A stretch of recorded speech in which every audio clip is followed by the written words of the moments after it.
वैशाली, तुमचं माझ्या नवीन ब्लॉगमध्ये स्वागत आहे। मी आलेली आहे गावी माझ्या माहेरी।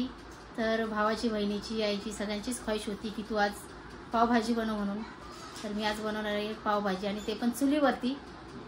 तर मस्त अशी पावभाजी बनवूया आपण चुलीवरती। तर त्याच्यासाठी काय काय साहित्य लागणार आहे ते आपण बघूया। घेतलेले हिरव्या मिरच्या, अद्रक, लसूण, शिमला मिरची, बटाटा, टोमॅटो, इकडे कोथिंबीर, कांदे आणि फ्लॉवर आणि वाटाणा आम्हाला मार्केटमध्ये भेटलेला नाही म्हणून आपण फ्रोझन वाटाणा यूज केलेला आहे। तर आपण आता याला सगळ्या भाज्या सर्व स्वच्छ धुवून घेऊया आणि कटिंग करून घेऊया। चला घेऊया तयारी करून।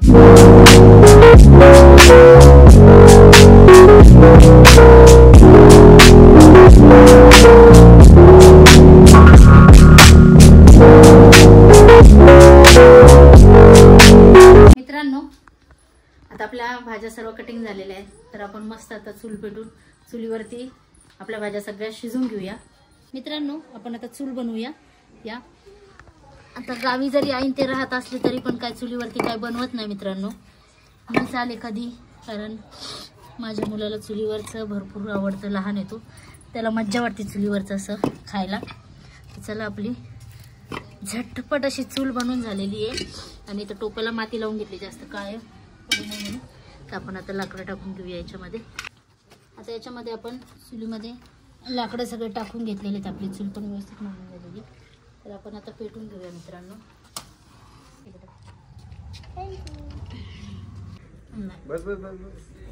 मित्रांनो, आता आपली चूल चांगल्यापैकी पेटलेली। तर आपण आता टोप ठेवून घेऊया आणि आपल्या भाज्या कटिंग सगळ्या स्वच्छ धुवून घेतलेल्या आहेत। आपण आता भाज्या शिजून घेऊया टोपामध्ये। याच्यामध्ये वाटाणा घेऊया याच्यामध्ये आपण आता त्याच्यावरती मित्रांनो झाकण ठेवून घेऊया, म्हणजे कसं वाफेने आपल्या भाज्या लवकर शिजतील। आमच्याकडे काय आता फुकणी नाहीये, तर आता हा पाणी पेयानेच आम्ही फुकतोय। टेन्शन झालं ना एकदम मस्त आता येते आणि अचानक पाऊस यायला लागला। सगळं आता सामान आतमध्ये घेऊन गेलेलं आहे। सगळं खूप आता बनवतो घरामध्येच पावभाजी।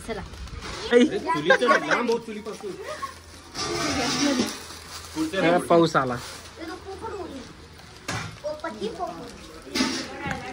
मित्रांनो, आमचा एवढा छान प्लॅन झाला होता पावभाजीचा, पण पावसामुळं सगळा प्लॅन आमचा फ्लॉप झाला। तर आता भाजी पूर्णपणे भाज्या शिजलेल्या आहेत। याला तोपर्यंत पाऊस जर उघडला तर बघूया, नाही तर आपण गॅसवरती करूया। पाऊस उघडण्याची वाट बघूया थोडंसं, तोपर्यंत आपण या भाज्या पूर्णपणे मॅश करून घेऊया। आपली हे पूर्ण भाजी मॅश झालेली, तर आपण आता याच्यामध्ये काढून घेऊया, कारण की बाहेर पाऊस उघडलेला आहे। त्याच्यामुळे 5 मिनिटात आपण एक तडका देऊन घेऊ मस्तपैकी। हे याच्यामध्ये काढून घेते मी पूर्णपणे। पाहू शकते एकदम मॅश पाहू शकता। पाऊस आल्या कारणाने आपली चूल विजली होती, तर आपण आता त्याला पुन्हा पेटूया आणि त्याच्यावरती मस्तपैकी तडका देऊया। चूल विजली ती मित्रांनो, आपली चूल विजली होती पण आता एकदम चांगली पेटलेली, पावसाने विजली होती। तर आता आपण तडका पटकन पाऊस उघडला तर देऊन घेऊया। याच्यामध्ये आपण आता तडक्यासाठी तेल टाकून घेऊया। तेल तापलेलं आहे, तर आपण कटिंग केलेला कांदा टाकून घेऊया मित्रांनो। असं काही प्लॅन केलं ना अचानक जर असं काही झालं तर खूप मूड ऑफ होतो। आमचा आता पाऊस आल्यामुळे मूड ऑफ झाला होता, तर आता बरं वाटलं पाऊस उघडला। 10 मिनिटात आला। कांदा आपला लालसर झालेला आहे। याच्यामध्ये आता आपण अद्रक लसूण पेस्ट टाकून घेऊया। पाहू शकता प्युरी करून घेतलेली आहे, ती याच्यामध्ये टाकून देते। याच्यामध्ये आपण थोडीशी हळद टाकून घेऊया। पावभाजी मसाला टाकला, कांदा लसूण मसाला टाकते, त्याने छान टेस्ट येते। आणि आता थोडासा घरगुती मसाला टाकून घेते दिलेला, पाहू शकता एकदम त्याला व्यवस्थित तेल सुटलेलं आहे। पण हे आपल्या शिजलेल्या भाज्या आहेत ना, त्या टाकून घ्यायच्यात मित्रांनो आपल्याला।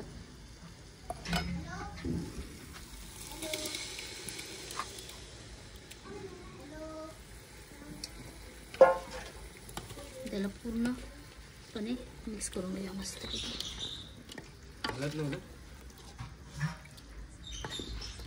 आपली पावभाजी तयार झालेली। एवढा सुंदर मस्तपैकी वास येतोय ना पावभाजीला, खूप म्हणजे खूपच छान। आता आपण त्याला एक 5 मिनिटं तयार होऊन देऊया। मित्रांनो, पाहू शकता आपल्या पावभाजीला कलर किती सुंदर आलेला आहे। आता अजून एक 5 मिनिटं आपली पावभाजी तयार होईल. भाज्या शिजताना मीठ टाकलं होतं, त्याच्यामुळे आता थोडंसंच मीठ टाकते, नाही तर उद्या खारट. त्याच्यासाठी थोडंसंच मीठ टाकलेलं आहे. कोथिंबीर आता आपण कटिंग करून घेतलेली मस्तपैकी. तर आता आपण पावभाजीमध्ये थोडीशी कोथिंबीर टाकून घेऊया, मिक्स करून घेऊया. खरंच मित्रांनो, चुलीवरची टेस्ट वेगळी असते, म्हणजे खूपच छान. एवढा भारी सुगंध सुटला. अजून सगळ्यांनी थोडी थोडी मीठ वगैरे टेस्ट केलेली सगळेजण. म्हणजे आता खाऊन बघूया आपण. तर आपली भाजी पूर्णपणे तयार झालेली आहे. आता गरम गरम पावभाजी आपण खाऊन घेऊया. चला आता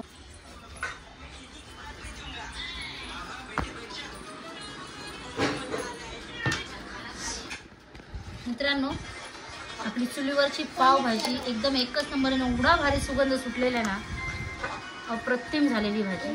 आता सगळे खातील आणि टेस्ट सांगतीलच. तुम्ही नक्की अशी ट्राय करा एकदा. पावभाजी मस्तपैकी चुलीवरची तयार झालेली आहे. तर पावभाजी मस्त कांदा लिंबू आणि पाव. तर मस्त पावभाजी गरम गरम खाऊन घेतो आणि सगळ्या घरच्यांना वाढतो. सगळेजण सांगतील टेस्ट कशी झाली ती. कशी झाली आई पावभाजी? कशी झाली? कशी झाली प्रिया ही पावभाजी? एकच नंबर. कशी झाली भाऊजी पावभाजी? आमचा जो प्लॅन फ्लॉप झाला होता तो सक्सेसफुल झाला, पाऊस बंद झाल्यामुळं. तर मस्तपैकी पावभाजी तयार झालेली आहे. आता सगळेजण आम्ही मस्त गरम गरम पावभाजी खाऊन घेतो. तुम्हाला जर हा ब्लॉग आवडला तर नक्की लाईक शेअर सबस्क्राईबर करा. तुम्ही नक्की अशी चुलीवरची पावभाजी करून खा. भेटूया पुन्हा नवीन ब्लॉगमध्ये. Tata bye bye.